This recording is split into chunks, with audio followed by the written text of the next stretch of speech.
Hello, good morning, students. Again, I welcome you all in conversation class. Student, today I'm going to discuss our chapter number 1 at the post office. So, before going to explaining or before going to discuss about this topic, first of all, I'm going to show your book. This is your conversation book. The name of this book is Let Us Talk, a book of conversation. So, student, first of all, I'm going to tell you about communication. Simply, if we are talking about any person, if you're communicating to each other, so we need a medium. जब हम किसी से एक दूसरे से बात करते हैं तो उसके लिए हमें क्या होता है, एक मीडियम चाहिए होता है. With the help of medium we communicate to each other. If we are talking about online classes, on that time you need internet connectivity and you need mobile phone. So on that time you connect the teacher and then you respond your teacher in proper way. Okay. जब भी आप क्या करते हैं, अब जब किसी teacher से जुड़ते हैं या फिर अपनी क्लास अटेंड करते हैं तो उस टाइम पे क्या होता है, आपको फ़ोन या फिर कम्युनिकेशन के लिए आपको क्या होता है, मोबाइल फ़ोन के साथ साथ इंटरनेट की कनेक्टिविटी भी चाहिए होती है. तो इसलिए क्या है, कम्युनिकेशन के लिए हमें ये चीज़ें ज़रूरी हैं. And if you are talking about the conversation में क्या है, आपको अटेंटिवली पार्टिसिपेट करना पड़ेगा और जो भी मैं आपको यहाँ पे बताऊँगा उसके अकॉर्डिंग आपको मुझे स्मॉल मॉड्यूल भी वीडियो के बना के सेंड करने पड़ेंगे. Okay, so let us start our today's class. Student, session हमारा बायलिंगुअल रहेगा, हिंदी इंग्लिश दोनों में रहेगा और जो आपकी बुक है वो भी हिंदी और इंग्लिश दोनों में मिक्स है. तो मेरा मेन रीज़न ये है कि मैं आपको ये जो भी कन्वर्सेशन है उसके अकॉर्डिंग आपको उन चीज़ों को एक्सप्लेन कर सकूं, आपको समझा सकूं, आप तक अपना जो ओपिनियन है उस तक को पहुंचा सकूं. Okay, so in this chapter introduction, post office is a place where you can buy stamps, send letter and packages etc. Post office क्या है, जिसको हम डाकघर बोलते हैं, जहाँ चिट्ठियाँ वगैरह डालते हैं. तो क्या है, पोस्ट ऑफिस क्या है, वो जगह है जहाँ पे हम स्टैम्प्स मिलते हैं, टिकट्स वगैरह स्टैम्प्स मिलते हैं, टिकट्स मिलते हैं, या फिर जहाँ पे हम अपने लेटर्स को सेंड करते हैं, चिट्ठियाँ डालनी है या फिर हमें चिट्ठी किसी को दूसरे को पहुँचानी है तो हम क्या करते हैं, लेटर सेंड करने के लिए हमें पोस्ट ऑफिस जाना पड़ता है, कुछ स्टैम्प्स लगवाने पड़ते हैं, तब हमारी क्या होती है, जो चिट्ठी है या फिर लेटर है वो सेंड हो जाता है with the help of speed post, with the help of normal post. Okay, and कुछ पैकेजेस होते हैं जिसको कोरियर या कुछ इस तरीके से, अगर कुछ पैकेज हैं तो उनको अगर हम उन पैकेजेस को भेजते हैं तो उसके अकॉर्डिंग क्या है, हमें कुछ वेट है तो वेट के अकॉर्डिंग वेट करने के बाद उसके अकॉर्डिंग हमें चार्ज पे करना पड़ता है. Have you even visited a post office?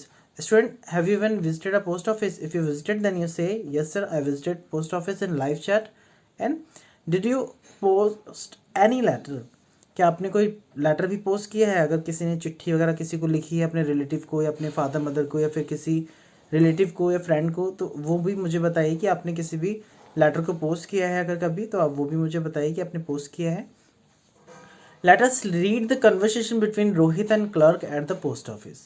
अब हम कन्वर्सेशन देखेंगे कि रोहित और जो क्लर्क है उसके बीच में, पोस्ट ऑफिस के जो क्लर्क हैं उनके बीच में क्या कम्युनिकेशन हुआ, किस तरीके से उसने बात की है रोहित ने, और पोस्ट ऑफिस के जो क्लर्क हैं उन्होंने किस तरीके से आपस में कम्युनिकेशन किया है. Right, so let us start. Rohit, excuse me sir, I want to send this letter to Jaipur by registered post. Rohit ने बोला है, excuse me sir. Excuse me हम तब बोलते हैं जब कोई पर्सन बिजी है और बिजी होने की ड्यूरेशन में आप उससे कुछ अपनी बात कहना चाहते हैं. On that time you should say excuse me sir. उसने बोला माफ़ कीजिए sir, I want to say this send this letter to Jaipur by registered post. Means मैं इस पत्र को, जो भी वो लेटर लेके आया था, जो पत्र लेके आया था, उसको रजिस्टर्ड पोस्ट से जयपुर भेजना चाहता है. राइट, तो उसने बोला एक्सक्यूज़ मी सर, मेरे साथ रिपीट भी कर सकते हैं आप लोग. Excuse me sir, I want to send this letter to Jaipur by registered post. Okay, so clerk ने क्या बोला है, जो क्लर्क थे वहाँ के कर्मचारी थे, but I have to weigh it first. Means सबसे पहले क्या करना पड़ेगा, लेकिन मुझे सबसे पहले इसे तौलना होगा, क्योंकि जो आप रजिस्टर्ड पोस्ट कर रहे हो उसका वेट कितना है. रोहित ने पूछा why is this to be weighted. इसे क्यों तोलना पड़ेगा, इसका वेट क्यों करना पड़ेगा, रोहित ने पूछा है क्लर्क से. देन क्लर्क ने क्या रेस्पॉन्स किया है, it will have to be weighted because the charges for registered post are released according to its weight. तो मैंने अभी स्टूडेंट आपको बताया था जो भी रजिस्टर्ड पोस्ट होते हैं उनका जो चार्जेस होते हैं वो अकॉर्डिंग टू वेट होते हैं, जितना वेट होगा उसके अकॉर्डिंग क्या होगा, चार्जेस पड़ेंगे। The more the weight the more are the charges. अगर वजन ज़्यादा होगा, जितना ज़्यादा वजन होगा उसी के अकॉर्डिंग क्या होगा, उतना ज़्यादा आपको मनी पे करना पड़ेगा, उतना ज़्यादा आपको पैसा देना होगा।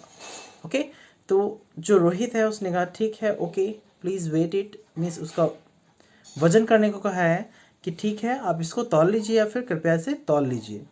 राइट स्टूडेंट, यहाँ तक की बात क्लियर हुई। मीन्स जो रोहित है, रोहित एक लेटर सेंड करने के लिए जाता है, रजिस्टर्ड पोस्ट सेंड करना चाहता है, तो वो गया है पोस्ट ऑफिस में। तो उसने क्लर्क से पूछा है कि मुझे इसको सेंड करना है, तो उस ड्यूरेशन में उन्होंने बोला है पहले इसका वेट करना पड़ेगा। वेट उसने पूछा रोहित ने कि वेट क्यों करना पड़ेगा, तो उन्होंने बताया वेट इसलिए करना पड़ेगा जितना ज़्यादा वेट होगा उसके अकॉर्डिंग उतना ज़्यादा चार्ज पड़ेगा। राइट, देन नेक्स्ट क्लर्क ने बोला है इट इज़ 100 ग्राम। क्लर्क ने बताया कि इसका वजन 100 ग्राम है। ठीक, 100 ग्राम है। Clerk please affix stamp worth ₹30 on it. Means उसके ऊपर 30 रुपये का स्टाम्प लगेगा, फिर 30 रुपये की डाक टिकट लगा दी जाएगी जिससे कि वो पहुंचाने के लिए बेसिकली। तो रोहित ने पूछा है from where I will get the required stamp. तो रोहित ने पूछा है कि मुझे जो जरूरी डाक टिकट हैं वो कहाँ से मिलेंगी। तो क्लर्क ने बताया है you may by the stamps from the adjacent counter. Means उनके साथ में जो उनका पोस्ट ऑफिस है, आपका जो डाक टिकट साथ वाला काउंटर है वहीं से आप क्या कर सकते हैं, खरीद सकते हैं। एडजेसेंट मतलब पास से लगी हुई विंडो या लगी हुई खिड़की के लिए बोल सकते हैं, जो पास पड़ोस में है उसके बिल्कुल एडजेसेंट साइड में। Rohit okay I will be back with the stamps in a minute. मैं अभी आता हूँ, या ठीक है मैं डाक टिकट लेकर 1 मिनट में आता हूँ, या मैं जस्ट तुरंत ही आता हूँ 1 मिनट में डाक टिकट लेके। क्लर्क ने कहा ओ यू आर बैक, अरे आप आ गए, मीन्स आप वापस आ गए। मीन्स इतनी जल्दी, जो टाइम आपने 1 मिनट दिया था उसमें उसने फटाफट से परचेज करके वापस आ गया। Have you affixed required stamps on the envelope. उन्होंने पूछा क्या आपने, क्वेश्चन पूछा है उससे, क्या आपने जो भी जरूरी टिकट थे लिफाफे पे वो लगा दिए हैं आपने। Right, have you affixed required stamps on the envelope. Envelope के ऊपर जो रिक्वायर्ड एफिक्स थे, रिक्वायर्ड थी जो स्टैम्प्स थे वो आपने लगा दिए हैं। देन रोहित ने रिस्पॉन्स किया यस, जी हाँ, I have affixed stamps on it. मैंने जो भी उसमें ज़रूरी स्टैम्प से डाक लिफाफे में लगने थे वो मैंने लगा दिए हैं। Now clerk it is complete in all respects. Means क्या यह सभी तरीकों से पूरा हो चुका है, कर्मचारी ने पूछा। मीन्स उसमें कोई भी चीज़ ऐसी तो नहीं जो लेफ्ट है, मीन्स एड्रेस नहीं दिया या फिर कुछ ऐसा। रोहित ने कहा yes I have completed it in all respect. Student जब भी आपसे कोई क्वेश्चन पूछता है तो आप उससे पूरा आंसर देंगे। If I am asking to you what is your name, then you say, अगर मैं अपनी बात करूं तो मैं बोलूँगा my name is Anuj Kumar Verma. आपको ये नहीं बोलना है कि माय नेम इज़ अनुज, या फिर सिंपल मैंने पूछा व्हाट इज़ योर नेम, आपने बोल दिया Anuj. This is not a proper way. Right, so जिस तरीके से रोहित और क्लर्क का कम्युनिकेशन है उसी के अकॉर्डिंग आपको भी कम्युनिकेशन करना है। सो रोहित ने पूछा कि ये जो भी आप जिस तरीके से आपने इस चीज़ को कंप्लीट किया है क्या ये सही है, पूरा हो चुका है। तो रोहित ने बोला yes I have completed in all the respects, पूरी तरीके से कंप्लीट हो चुका है। नाउ क्लर्क ने क्या बोला है, now please hand it over to me. Means अब ऐसा करो, नाउ मीन्स होता है अब ऐसा करो, कृपया इसे मुझे दे दो, अब मुझे वापस रिटर्न दे दो, पूरा कंप्लीट हो चुका है। रोहित ने पूछा मे आई लीव नाउ, क्या मैं अब जा सकता हूँ, क्या मेरा ये जो काम कंप्लीट हो गया इसके बाद मैं यहाँ से जा सकता हूँ। देन क्लर्क ने कहा नो, नहीं, फर्स्ट कलेक्ट योर रिसिप्ट। पहले आपको एक रिसिप्ट भी मिलेगी, जब भी आप रजिस्ट्री कराते हैं तो आपको एक रिसिप्ट मिलती है कि आपने इतने वेट का और इतने चार्ज आपने पे किया है। तो रजिस्ट्री की जो स्लिप है या रिसिप्ट है उसको आपको कलेक्ट करना है। तो रोहित ने क्या किया, पहले उस रिसिप्ट को कलेक्ट किया है। विच शॉर्ट ऑफ रिसिप्ट, कैसी रसीद, उन्होंने पूछा है रोहित ने। क्लर्क ने बोला it is a return receipt which shows that you have paid the charge money.